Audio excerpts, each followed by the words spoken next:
మీ car EMI కట్టలేకపోతున్నారా? మీ car EMI మేము కడతాం. ఈ నెంబర్కి కాల్ చేయండి. అమ్మ నమస్తే. నమస్తే అమ్మా. అమ్మ, కార్తీక మాసం వెళ్ళిన వెంటనే మనకి మార్గశిర మాసంలోకి అడుగు పెడుతున్నాం. అవునమ్మా. మరి కార్తీక మాసం అంతా కూడా మనము శివునికి కార్తీక పురాణం వింటాము, శివునికి ఎక్కువగా శివుణ్ణి ఆరాధిస్తాం కదా. అంతే కదమ్మా. దామోదర మాసం అని చెప్పి కార్తీక మాసం అంతా కూడా మనం తులసిలో ఉన్న దామోదరుణ్ణే పూజిస్తాం. తులసి దగ్గర దీపం పెట్టినప్పుడు, స్నానం చేసేప్పుడు కూడా దామోదర ప్రీత్యర్థమనే చేస్తాం మనం. అవును అవును. కార్తీక పురాణంలో కూడా అన్నీ కూడా సాలగ్రామాలు మొదలైనటువంటివి చెప్పేది ఎక్కువ. విష్ణు ఆరాధన కూడా ఉంది. మరి మార్గశిర మాసం ఏంటమ్మా? ఈ మాసంలో మనము ఏ విధమైన పూజా విధానాన్ని అవలంబిస్తాము? మార్గశిర మాసం అనేది చాలా ముఖ్యమైనటువంటి మాసంగా చెప్తారండి. భగవద్గీతలో కృష్ణుడే చెప్పాడు, మాసానం మార్గశీర్షోహం అని. అంటే మాసాలలో నేను మార్గశిర మాసాన్ని అన్నాడు. తన విభూతి యోగంలో తన యొక్క వైభవం ఎందులో ఏది ఎక్కువ ప్రదర్శించబడుతుంది అని చెప్పేటప్పుడు మృగాలలో సింహం అట్లా చెప్పుకొస్తాడనమాట. అలా చెప్పుకుంటూ ఒక్కొక్క దాంట్లో ఒక్కొక్క అక్షరాణం అకారోస్మి, అక్షరాల్లో అకారాన్ని, అట్లాగే మాసాలలో మార్గశీర్షాన్ని అన్నాడు. అంటే మార్గశిర మాసం అన్నది సాక్షాత్తు శ్రీ మహావిష్ణువు యొక్క స్వరూపంగా మనం భావించాలి. అందుకని ఈ మాసంలో అత్యధికంగా విష్ణు ఆరాధన జరుగుతూ ఉంటుంది. అసలు మార్గశీర్షం అంటే ఏమిటి అనగానే మనకేం చెప్తారంటే, మృగశిర నక్షత్రం పూర్ణిమ నాడు చంద్రుడికి సమీపంలో ఉన్నటువంటి మాసానికి మార్గశీర్ష మాసం అంటే మృగశిర నక్షత్రం, దానికే మార్గశీర్షం అని ప్రధానం అంటారు. అర్థం ఏమిటి? మార్గశీర్షము అంటే దారికి ముందుండేది. ఈ నెలలో ఏ పని చేసినా ఈ నెలకు ఉన్నటువంటి శక్తి వల్ల మనకి ముందుండి మనని నడిపిస్తుంది. అందుకని ఏ సాధన చేసినా అత్యధికంగా సరైన దారిలో పెడతాం, పక్కదారిని వెళ్లకుండా. దారి పక్కకి వెళ్లకుండా సన్మార్గంలో పయనిస్తాం. ఇక్కడి నుంచి నేను మీ దగ్గరికి రావాలి, ఇలా వచ్చానంటే త్వరగా వచ్చేస్తా, ఇట్లా వెళ్ళి వస్తే ఆలస్యం అవుతుంది. ఇలా నేరుగా జరుగుతుంది అనడానికి ఇంకొక సంకేతం ఏమిటంటే, చాంద్రమానాన్ని అనుసరించి దీన్ని మార్గశీర్ష మాసం అని అంట, సౌరమానాన్ని అనుసరించి దీన్ని ఏమంటారు అంటే ధనుర్మాసం అంటారు. ధనుర్మాసం అంటే సూర్యుడు ధనుస్సు రాశిలో ఉండేటువంటి కాలం. ఈ ధనుస్సుకు సంకేతం ఏముంటుందమ్మా? గుర్తు జ్యోతిష్ శాస్త్రం అడిగితే చెప్తారు, ఎక్కువ పెట్టిన విల్లు ఉంటుంది. ఇలా గోడకి తగిలించిందో భుజాన్ని వేసుకున్నదో కాదు, రాముడు భుజాన్ని వేసుకుని ఉంటాడు అరణ్యవాసంలో కనపడ్డా కదా. యుద్ధం చేసేటప్పుడు మాత్రమే ఎక్కువ పెట్టినట్టు ఉంటాడు. ఈ మార్గశీర్ష మాసం అంతా కూడా ఎక్కువ పెట్టినటువంటి విల్లులాగా ఉంటుంది. ఈ జీవ ప్రజ్ఞ అంటే మానవులలో ఉండేటటువంటి జీవ ప్రజ్ఞ నేను అనేది ఏదైతే ఈ శరీరం అనేటటువంటి ఉపకరణాలతో మనం సాధన, మనకి సాధనకు పనికొచ్చే ఉపకరణమే.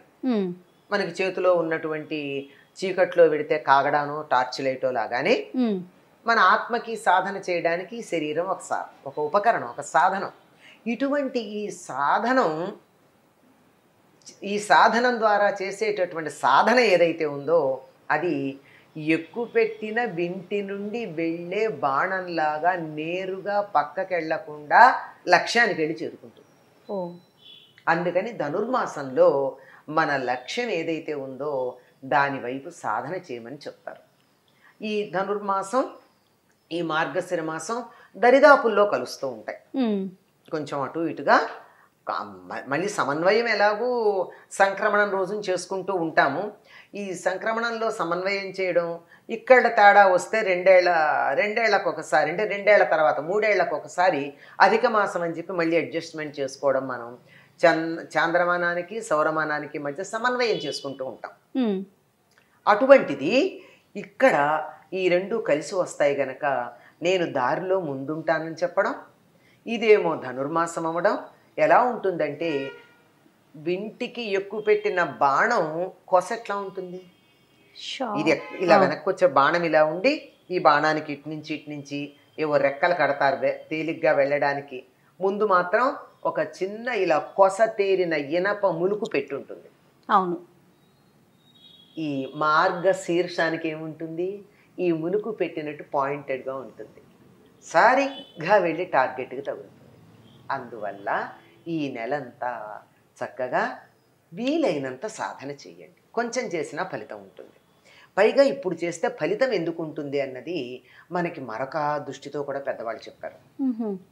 పెద్దవాళ్ళు చెప్పడం అంటే వాళ్ళు ఏం ఊహ చేసి చెప్పింది కాదు, శాస్త్రం, సైన్స్, జ్యోతిష్ శాస్త్రాన్ని అనుసరించి మనకి ప్రపంచంలో ఎవరికీ లేనట్టుగా కాలగణనం చాలా అత్యధికమైనటువంటి పద్ధతిలో సాగుతుంది. కాలాన్ని మనం బ్రహ్మాండంగా లెక్కేస్తాం, అతి సూక్ష్మ కాలం నుంచి అతి పెద్ద కాలం దాకా. అట్లాంటి వాటిల్లో మానవులకి కాస్త గట్టిగా పెద్దగా కంటికి కనపడే ప్రమాణంగా చెప్పుకునేది ఏమిటి అంటే ఒక సంవత్సరం. మామూలు నిత్యకృత్యంగా చెప్పుకునేది ఒక రోజు. మనకి ఒక సంవత్సరం జరిగితే దేవతలకు ఒక రోజు అవుతుంది.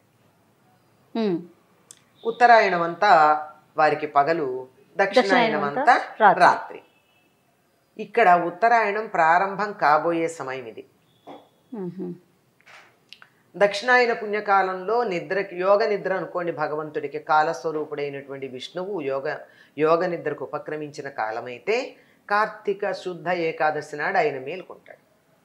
అదేంటండి 6 నెలలు కదా, రాత్రి ముందరే మేలుకోవడం ఏమిటి అంటే సూర్యాస్తమయం నుంచి సూర్యోదయం దాకా పడుకుంటామా ఎవరమన్నా? 12 గంటలు పడుకోం కదా. బాగా పడుకుంటే కూడా 8 గంటలు, అంతకు మించి ఒక్క నిమిషం పడుకున్నా అనారోగ్యం. అంతకన్నా తక్కువ పడుకుంటే పర్వాలేదు కానీ ఎక్కువ పడుకోకూడదు. కనుక అలా గనక వేసుకున్నట్టయితే రాత్రి 12 గంటల్ని మనం లెక్క వేసుకుంటే ఈ 6 నెలల్లో ఏమైంది, 6 నెలల్ని 12 గంటలు అనుకుంటే ఒక్కొక్క నెల 2 గంటల కింద లెక్క అయిందా? అయింది కదా. ఇంకెన్ని నెలలు మిగిలిన్నాయి మళ్ళీ మనకి పుష్యమాసం రావడానికి, మార్గశిరం కానీ పుష్యం కానీ ఉత్తరాయణ పుణ్యకాలం రావడానికి ఇంకో 2 నెలలు ఉన్నాయి. అంటే ఇంకో 4 గంటలు, 2 నెలలు లేక నెలన్నర ఉన్నాయి. అంటే ఇంకో 3-3.5 గంటల సమయం ఉంది. అంటే మనం రాత్రి పడుకుంటే మేలుకునే సమయం ఎంత అయినట్టు? సూర్యోదయం 6 గంటల కంటే 4:30. సో బ్రాహ్మీ ముహూర్తం. సంవత్సరం అనేటటువంటి దాన్ని ఒక రోజుగా మనం దేవతలకి సంబంధించిన ఒక రోజుగా పరిగణిస్తే దేవతలకు అది తెల్లవారుజామున బ్రాహ్మీ ముహూర్తం. ఆ సమయంలో ఆయన నిద్ర లేచి అంతఃపురంలో అంటే ఆ బెడ్రూమ్లో నుంచి బయట అందరూ ఉండే చోటుకి రావడానికి కొంచెం సమయం పడుతుంది కదా. ఉన్నవాడు అట్లా నిద్ర కళ్ళతో ఇట్లా లేచి రాదు కదా. కాస్త మొహం కడుక్కోవడాలు లాంటివి, వీలైతే స్నానాలు చేయడాలు లాంటివన్నీ చేసి వస్తారు కదా. ఆ వచ్చే సమయం ఎక్కడికి అయిందయ్యా అంటే ఈ ధనుర్మాస సమయానికి అయింది. ఓహో. అందుకని దేవతలందరూ సిద్ధంగా ఉంటారు ఆ భగవంతుణ్ణి సేవించుకోవడానికి. ఇన్నాళ్ళు ఆయన యోగ నిద్రలో ఉన్నాడు, ఇప్పుడు మేలుకుంటాడు, ఆయన దర్శనం చేసుకుందామని. మనం కూడా ఆ సమయంలో ఆయన దర్శనం చేసుకున్నామంటే ఏం జరిగినట్టు? ఆయన దర్శనంతో పాటు దేవతలందరినీ దర్శనం ఒక్కసారి అయిపోయినట్టు. ఇది ఎప్పుడు అంటే మనకి మార్గశిర మాసంలో వచ్చేటటువంటి, అంటే ధనుర్మాసంలో వచ్చే ఏకాదశి ఏదైతే ఉందో దాన్ని మనం వైకుంఠ ఏకాదశి అని చెప్పి ఆ రోజు తెల్లారుజామున ఉత్తర ద్వార దర్శనం. అంటే ఉత్తర ద్వార దర్శనం అంటే ప్రైవేట్గా మనకు ఆత్మీయులైన వాళ్ళకి మాత్రమే, ఆంతరంగికులు మాత్రమే దర్శనం ఇచ్చే చోటు, మిగిలింది పబ్లిక్ బయట ఇచ్చేటటువంటిది. అలాంటి దర్శనం కోసం చూసేటటువంటిది ఏదైతే ఉందో అలాంటి కాలం ఇది గనక ఈ సమయంలో ఏది చేసినా బాగుంటుంది. అంతేకాదు, మీరు పొద్దున్నే early bird catches the worm అని ఆంగ్లంలో సామెత ఉన్నట్టు, ఎవరితోనైనా మనకి పనుంటే వాళ్ళని పొద్దున వెళ్ళి కలిస్తే జరిగినట్టు రాత్రిపూట విసుగ్గా ఉన్న తర్వాత చూద్దామంటారు అలసిపోయి. పొద్దునైతే తాజాగా ఉంటారు విశ్రాంతి తీసుకుని.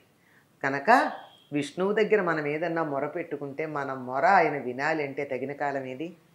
ఈ ధనుర్మాసం. ఈ ధనుర్మాసం మార్గశిర మాసం రెండు ఒకదాంతో ఒకటి కలిసి ఉంటాయి. కనుక ఈ సమయంలో తప్పనిసరిగా ఏ సాధనైనా చెయ్యాలి అని మనకి పెద్దలు చెప్పారు. అంటే మీరు అన్నట్లుగా ఏదో ఒక సాధన తృప్తిగా మనసుని సాధించటానికి ఉపయోగపడే కాలం గనక మనం ఏమనుకుంటామో దానికి సాధన చేసుకోవాలి. ఇంకా అమ్మ సాధనతో ఇంకా పాటు ఏంటంటే దీనికి ఏం చేయాలి అని చాలా మందికి సందేహాలు వస్తూనే ఉంటాయి.